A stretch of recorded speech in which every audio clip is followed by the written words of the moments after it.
David from Flash by V-Cycle Nut here. Just got back from my first ride. Got 101 miles on it. Average 50 miles an hour on my new Kawasaki ZX4RR. Check it guys. So, and I got it home and I got the side fairing off of it and I'm draining the oil. I'm gonna put some Tool 4100 in it with a new filter, and you may be wondering what the hell are you doing that for, because it just got home.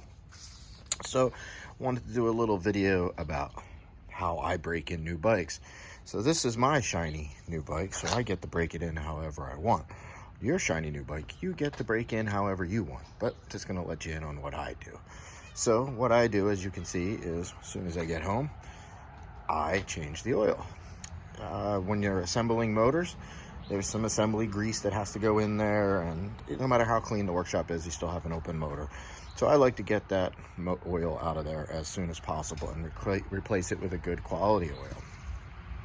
The other thing I do, or one of the other things I do, is on the first ride, I varied the load all over the place on the motor. I rev it up, let it rev down, let it rev up again, let it rev down. And the reason we do this is to create pressure in the cylinder cylinders to seal the rings. The recommended maximum RPM was 4,000 RPMs, which would equate to exactly 40 miles an hour in top gear.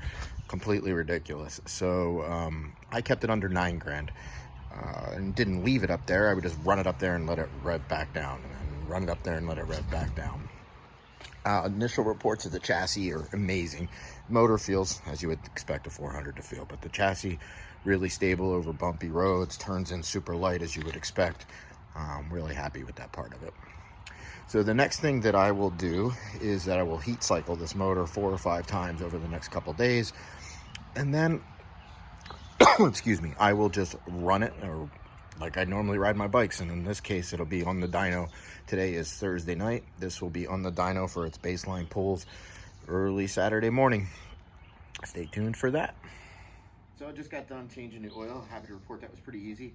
Only a few, there was 3 screws and some plastic push pins. I'll probably go and order some replacements of those plastic push pins because that's mostly what's holding the bike on.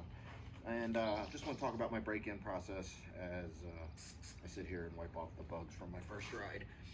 So, you know, break-in services used to be a lot longer in miles. They used to recommend like 1,000 miles. I think on this it's only 150 miles, which is a big improvement over the 1,000.